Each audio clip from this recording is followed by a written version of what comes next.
So welcome to this session on housing beyond bricks and mortar. I'm Sarah Forster, I'm CEO and co-founder of The Good Economy. It's a topic that's very close to our hearts. But let me first introduce the speakers that we have here today, and then I'm going to say a few kind of opening words before we get into a discussion.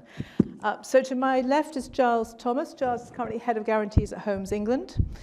He was previously in the Treasury, but prior to that had a long career in investment banking, including in housing infrastructure and energy, and has worked on PFI deals as we talk about public-private partnerships.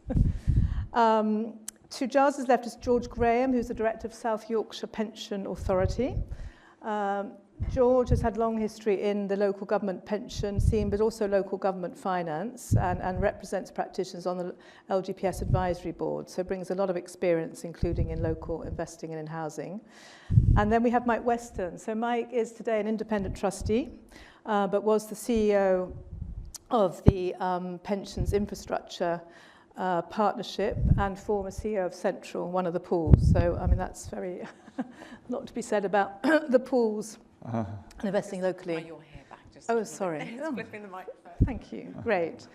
So yes, I'm Sarah. Let me just say a few words about The Good Economy and why we care so much about housing. So The Good Economy is a mission-led impact advisory firm. We primarily advise asset managers, but increasingly asset owners who want to be more intentional about having an impact. So that can be around sort of impact. We've got impact measurement, management, reporting and verification, but helping set clear impact objectives.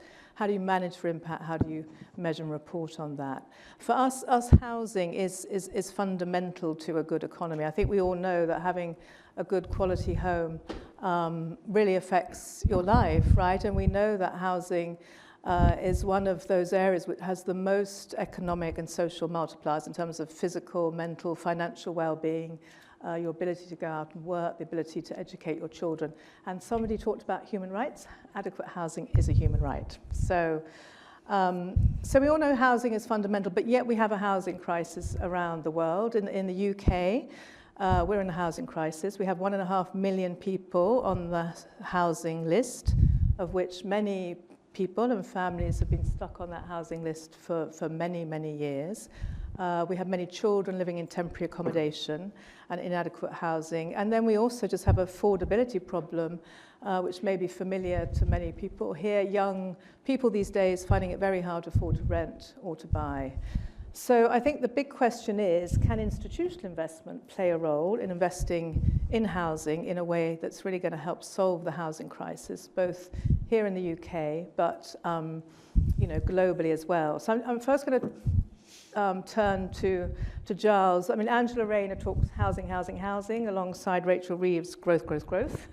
Can you sort of update us on the government's policy and what's happening in relation to housing? Yeah, certainly. So I think at the top level, the thing to notice is a really ambitious, demanding government target to achieve 1.5 million new homes within the Parliament. So that's 5 years. And that's an addition of roughly maybe kind of 100,000 per year more than is being done at the moment. And if you work out what level of additional investment that might need, 100,000 times the cost of, you arrive at very, very big figures. So something like 30 billion additional each year for 5 years. And it's in a difficult environment where there's a lot of international competition for investment. Other countries and also within the UK, other sectors. So there's something that's kind of hugely challenging, and it's really important to secure the right amount of institutional investment to enable that to happen. Luckily there's action on sort of multiple levels. So the first one is really at the top level, and I'm sure people in this room are probably even more kind of familiar with the Chancellor's policies around pensions, like were discussed at the Mansion House speech and subject to the pensions review, around consolidation, around scaling up of pension funds to both increase value for money, but also be more capable of doing quite kind of complex and longer term investments, as well as enabling investment in more in less liquid assets. So that's kind of really at the top level for increasing the amount of money that's potentially available. And then, at the housing supply level, because investment propositions do need to be compelling. So the actions around, for example, planning. So we have a planning consultation with some pretty far-reaching measures about targets, about making numbers mandatory around the treatment of some green belt land, extra planning resources. So some very far-reaching measures from a planning perspective, as well as on the social housing front, an extra allocation of money for affordable housing in the short term, and then in the slightly longer term, a consultation around social rent levels, and seeing if there can be kind of greater assurance of long-term rent levels to increase the investability of the sector and to give housing associations more confidence to sustain and increase development levels. So talking about my own organisation that I'm representing today, so that's Homes England. There's actually a huge number of different things to support investment in housing. And over the last 5 years, I was looking today, so supported 200,000 homes and freed up plan for 400,000 more. So as well as administering the affordable housing programme and managing grants to registered providers, it also does strategic place-based partnerships. It administered the Help to Buy scheme. It does master development and land consolidation on very large sites, as well as having a major investment arm that does loans, that does lending partnerships, that does equity investments and cornerstones, new funds. And my own area, which is guarantees. So we currently have 7 billion of guarantees outstanding, which are sovereign guarantees of loans to housing associations, and also to build-to-rent developers, and also to institutions that lend money to SMEs. So these are sovereign guarantees from central government, but mostly administered by Homes England. So this is pretty a great deal of activity on 3 levels, and also, as Sarah's spoken of, as housing is particularly impactful from a social point of view. So there's also been a range of measures to support social impact in terms of supporting co-investment with local authorities in impact funds, in terms of a social investment partnership with Better Society Capital, investment in community land trust funds, and in the budget there was a further commitment to an impact investment vehicle. So this is something which is a really kind of great focus and just reflects the potential for social impact from the sector. And the Chief Secretary of the Treasury recently hosted a roundtable with major investors. So lots of kind of activity, but not just sort of isolated initiatives. There's also within government quite a fundamental change that's happened recently with the budget. So this is the switch to the way of calculating debt. So we've moved from a public sector net debt measure to a public sector net financial liability measure. And that's really significant because where government does a financial transaction alongside private sector investors, the actual assets that are created and come with that are now calculated in that debt calculation. So this does make it easier to do actually a really big range of things, and I'd really recommend that everyone read something called the Financial Transaction Control Framework. It's not it might not kind of as you do, so it might not grab one as a kind of particularly kind of thrilling title, but it is thrilling.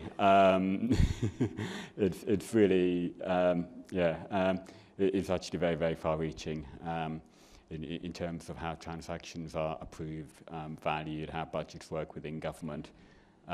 It's really, really important, and I'd like to think it was because of ability, but it's actually probably because I've been around in this space longer than pretty much most other people in government. I'm doing a lot of work to really work out how we apply this framework in practice. So it's just a really busy and really, really exciting time. Great. Well, thank you, Giles. So, I mean, clearly this government, has made housing a big priority. A lot of, different things having at different levels. I mean, George, just turn to you. What's your experience as a pension fund being of investing in housing? Particularly as well, one thing we always focus on is, housing needs differ across the country. So when you invest in housing, you really need to understand, housing need locally. So I'd be interested in your perspective. And then, where does it fit within your strategic asset allocation? Right. So we did a piece of work with the South Yorkshire Mayoral Combined Authority, SIMCA for short.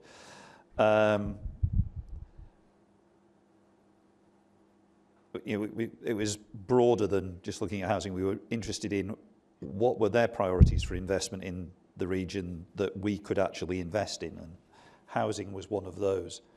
But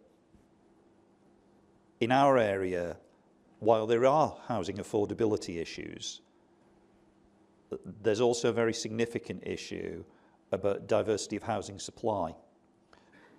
For those of you who don't know, South Yorkshire was the heart of the British mining industry, and we have streets and streets of those lovely two-bedroom stone terraces where the miners used to come out in the morning and trot up the hill to the pit. They are wonderful houses if brought back to full condition, but they are two-bedroom houses. We have a massive shortage of 3- and 4-bedroom family homes. So we need to do something about that. We also need, something potentially in the affordability space as well, would be things that meet local housing need.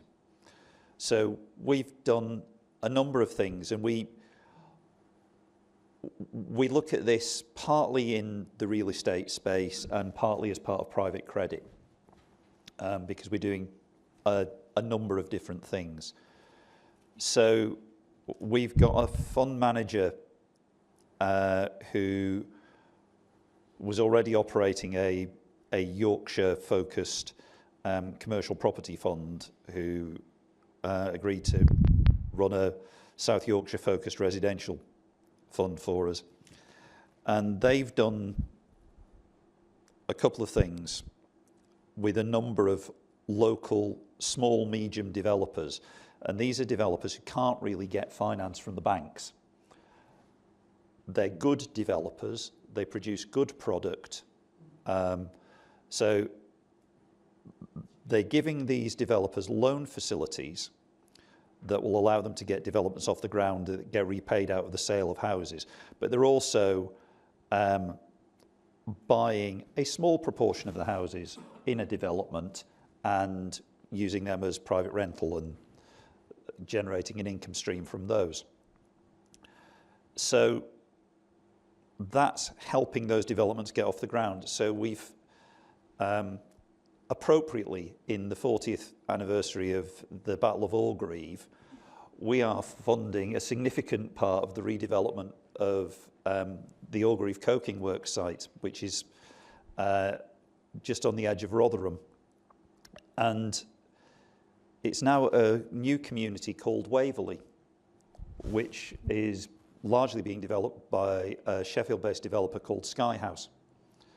And they're building some very nice-looking, modern, not Barratt-looking 3-bed houses, but very nice-looking, modern houses that are, very highly energy efficient and all the rest of it. But they're not just building the houses; they're building a community. There's community facilities.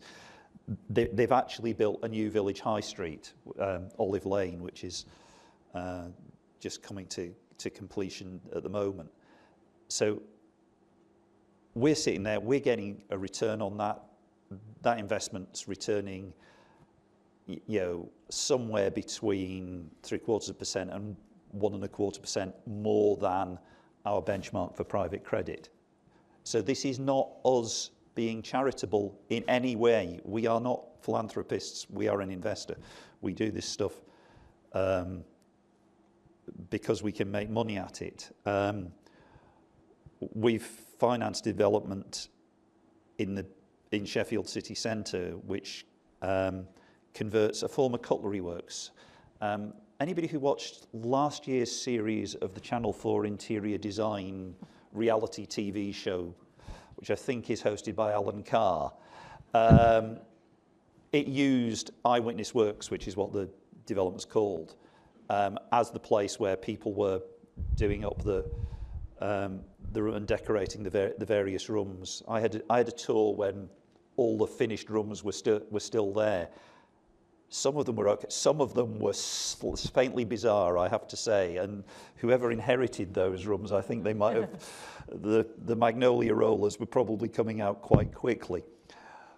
But again, it's a fantastic development, not just in terms of the quality of what has been produced, but there's a wonderful industrial building that has not been demolished. So there's a massive carbon saving from not demolishing that building and reusing it. And again, we're making a return that's significantly in excess of the return we would expect to see from, in that case, a private credit. But housing isn't just, it's not just about investing in, we're creating a new flat or a new house. Sometimes it can be about building something that creates a displacement activity.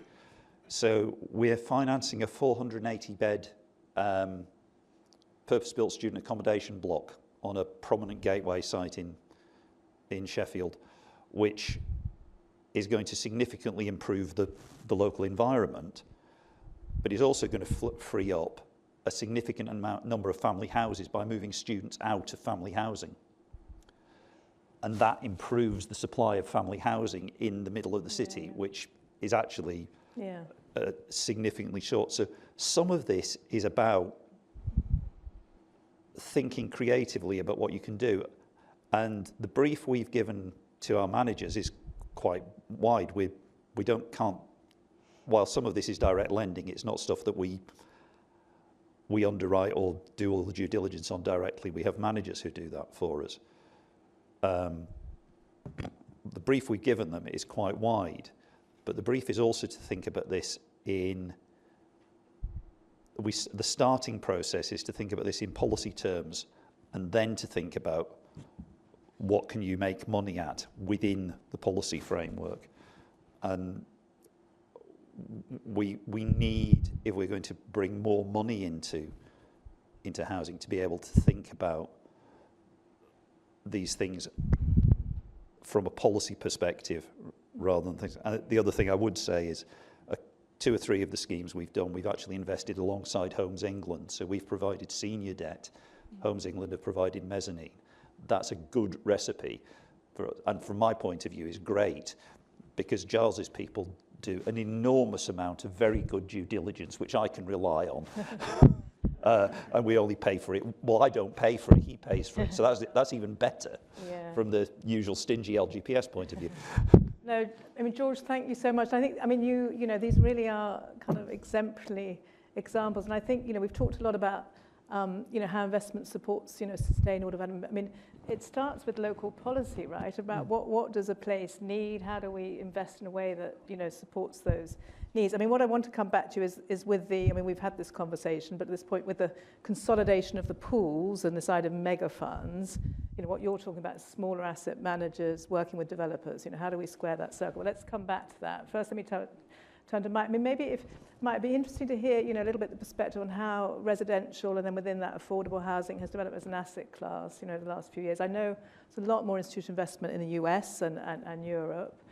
And then also, you know, the DB, unfortunately, Doug couldn't make it today, but he represents Brightwell, which is the BT pension scheme. And I think you can talk on behalf of perhaps DB, but then also, you know, the DC world and how they would look at housing. So Mike. I will try and cover what's quite a broad canvas there.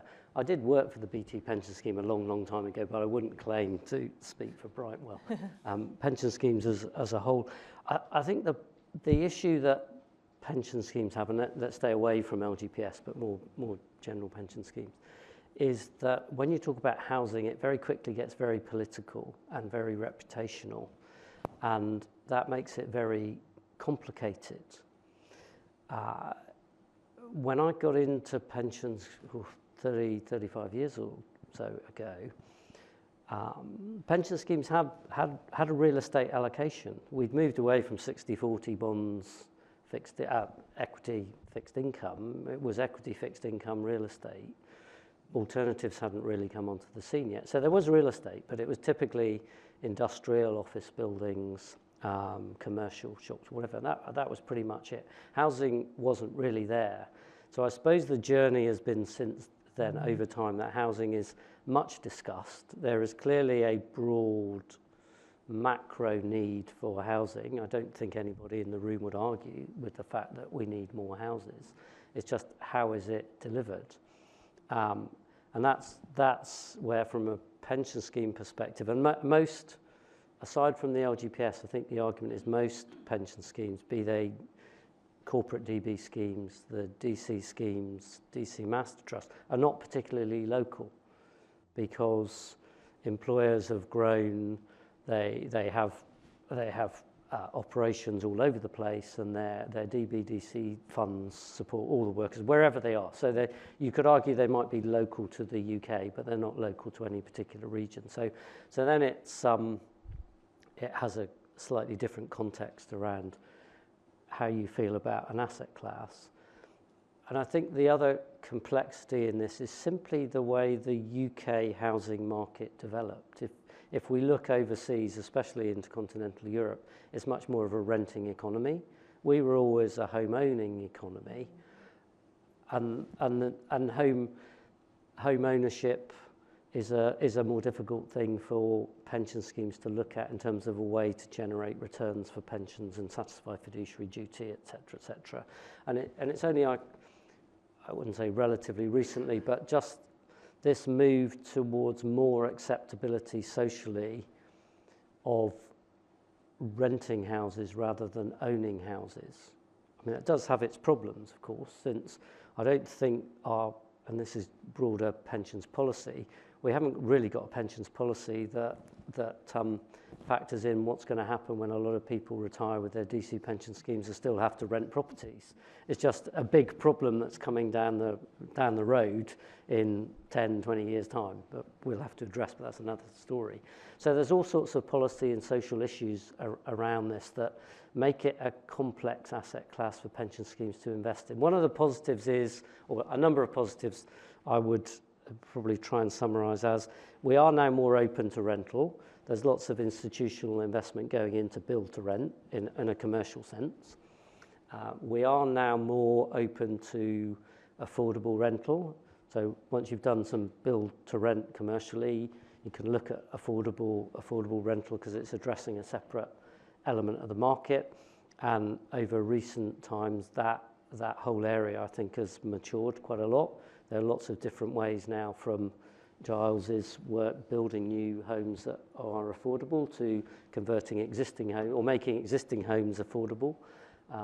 And presumably, George, a lot of your two-bedroom miners' houses actually might not be great for families at the moment, but might be great for retirees going forward. So the social demographics play into all this as well. So rental, commercial rental's fine, affordable rental's fine. The social rental is still a bit of a question mark because it used to be home ownership and social rental, didn't it? And then social rental declined. Is social rental going to come back? Is there an opportunity for pension schemes in any way to work with local authorities to fund social rental? But I think the good thing is, what was a sector that, from a pension scheme perspective, was always really rather constrained by the whole political, social, reputational risk has moved on beyond that, and people are more prepared to look at financial fundamentals, social fundamentals, demand fundamentals, and the investment industry is always very creative. So it's coming up with new solutions to address the problems, and the more particular sectors of the markets mature, the more individual solutions get brought forward, and it's probably a little bit easier to quantify than natural capital that we were talking about in the last session, because you know how many houses you've got, you know what their energy efficiency is, you know how many people are living in them, you know how many people are who don't have homes and are homeless, so you can work out what the success of getting homeless people into homes is, which is another subject. So there are huge numbers of elements to this whole problem, but ultimately we are moving to a state, I think, within the pensions industry that we are prepared to invest in housing to generate a return, and its reputational risk is going down and the innovation is going up, and there are multiple ways of doing it. I mean, I look around the audience here and there are multiple suppliers of affordable housing, for example.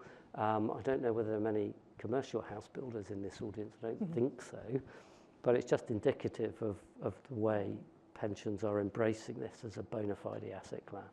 So just on that, so, you know, pension funds are now embracing housing. I mean, at the same time, you know, Sarah Gordon spoke this morning about, you know, the consolidation of pension funds into mega funds. The question was raised, you know, is that at odds with what we're seeing in housing, where we're getting fund managers starting up quite small. I mean, everything from the residences, you know, doing, you know, homelessness accommodation through to affordable housing schemes. Some of the big, you know, L&G, M&G are in that.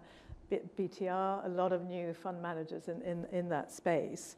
Yeah, you know, with the consolidation of asset management by the pools, you know, how is that going to play into getting more money into housing?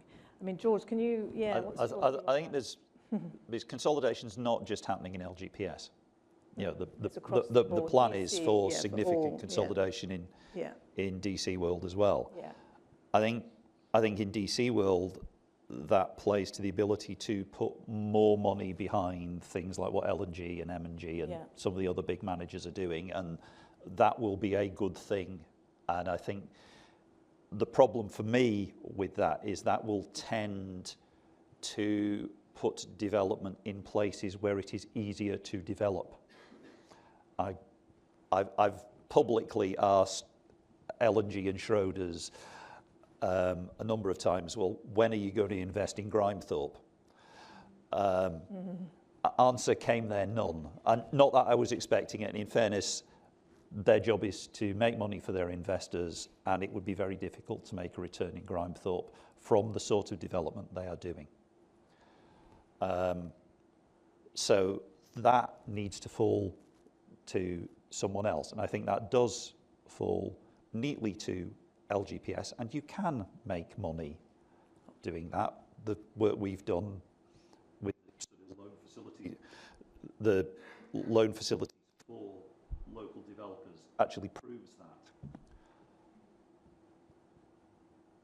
How that's affected by increased pooling within LGPS depends, I think, on how any one pool chooses to implement the government's proposals in relation to local investment. Helpfully, the focus is on local being the irrelevant LGPS fund's local area. Now, I'm very pleased with that. I'm actually very pleased with most of what the consultation says about local investment. They've clearly been listening to and watching what we've been doing. But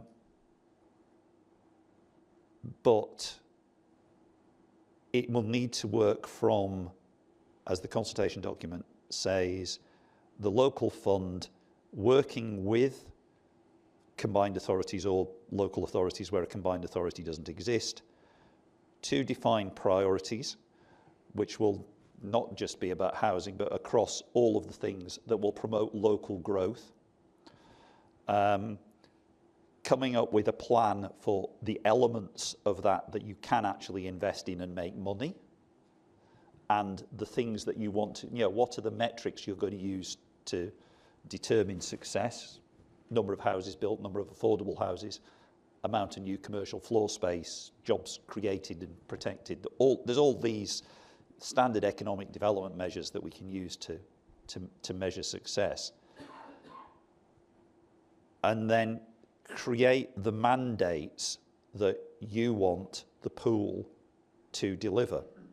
Now, the way you achieve the benefits of pooling in that might be that I want a housing mandate that does X, Y, and Z. My colleagues in Tyne and Wear might want a housing mandate that does X, Y, and Z, and 2 or 3 other funds within the pool want the same thing.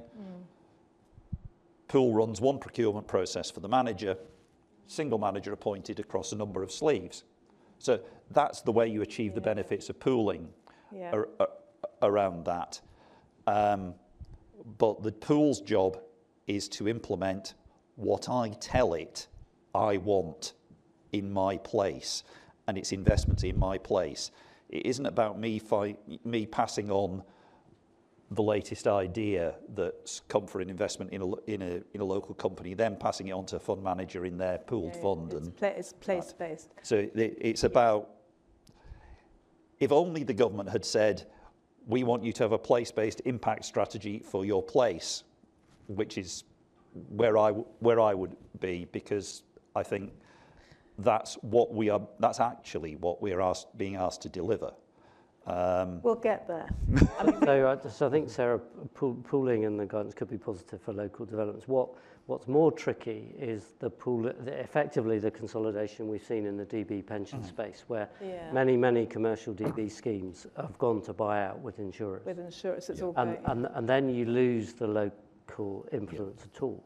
But I think the argument probably exists. If you look back historically, there's always been a place for local, quite small housing developers. You've had the really big national developers, but you've equally had lots of very successful but small and local developers who see the opportunity, know where the land is, can build locally to meet local needs. It's how you access that.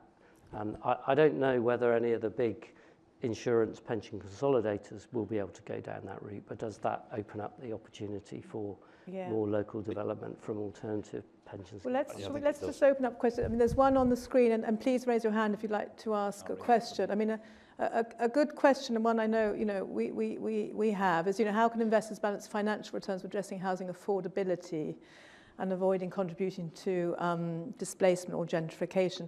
I'm actually just going to tell a personal story. When we first started working with investment managers in housing, I was talking to a European real estate investor, and this house wanted to set up an affordable housing investment strategy.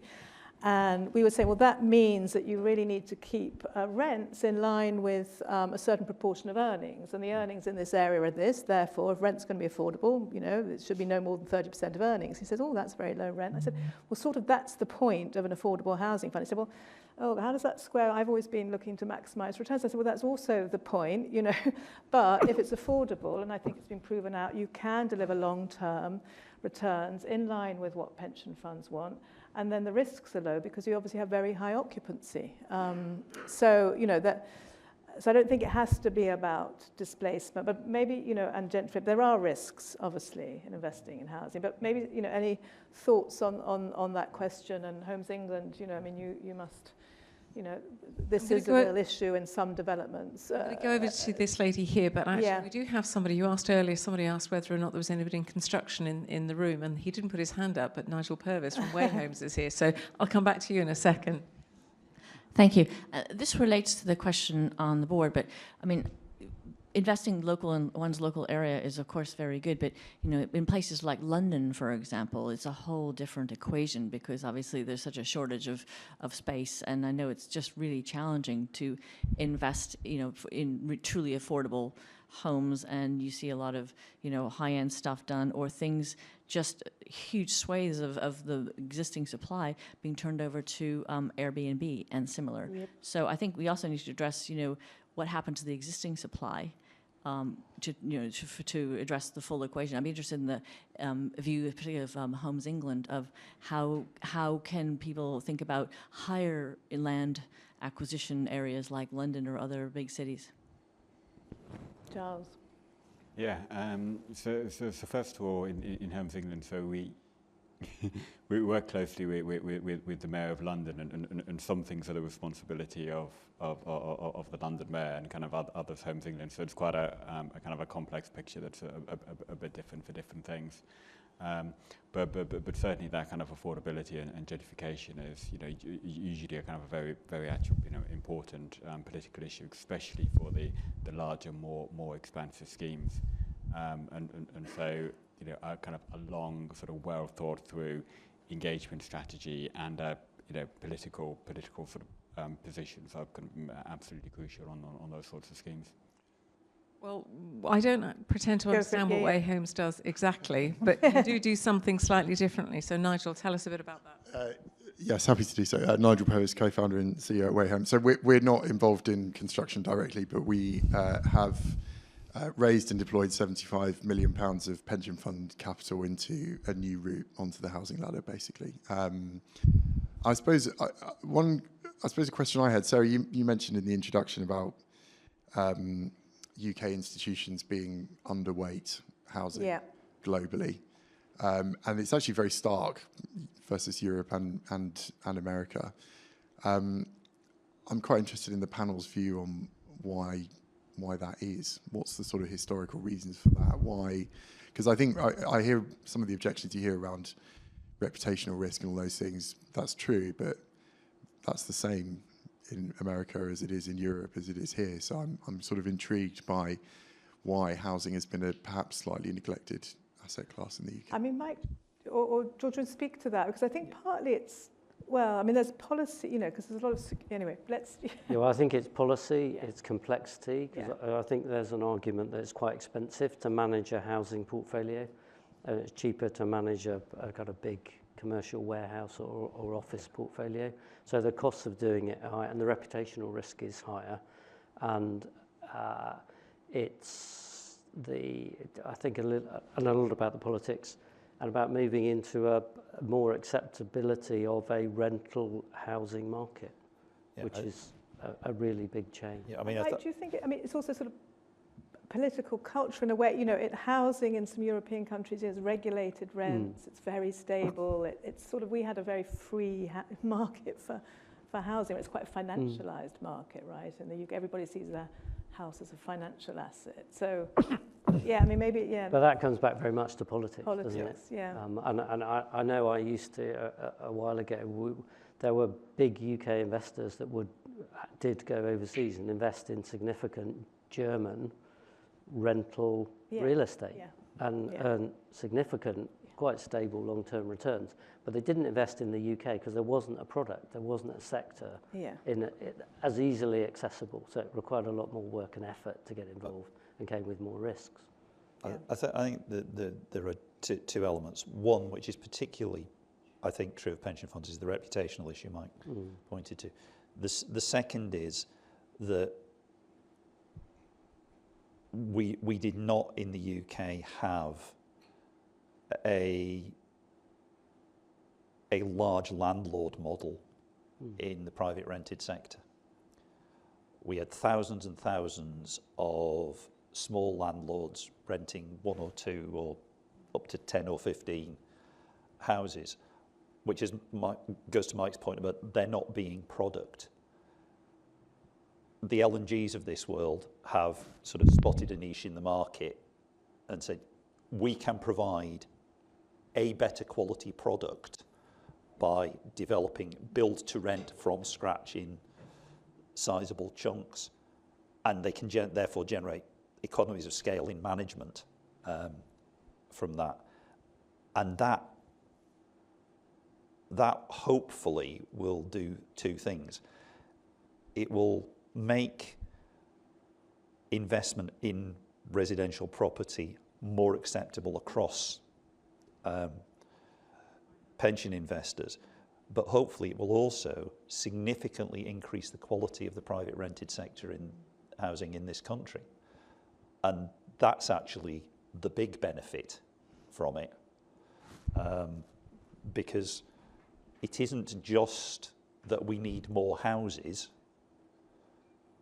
We need the houses we've got to be better better in terms of energy and how green they are, but also just in terms of the basic quality. I used to work in what was one of the previous Labour government's housing market renewal areas in East Lancashire. The single biggest positive intervention we could have made to improve the diabolical health outcomes of our communities was to make the homes in the area draft proof and not damp. So, if someone can come up with a way of retrofitting all those 2-bed terraces in South Yorkshire, I'm up for a discussion. Yeah. Well, George, we know that's a great note to close on. And I mean, just the question there and about quality, which really matters. Actually, what we're hearing is institutional investors really care about quality. Yes. And when partnering with registered social housing providers, are actually pushing them to improve the quality of housing. So I think long-term patient money has a huge role to play in housing. So thank you all to my panelists, and thank you.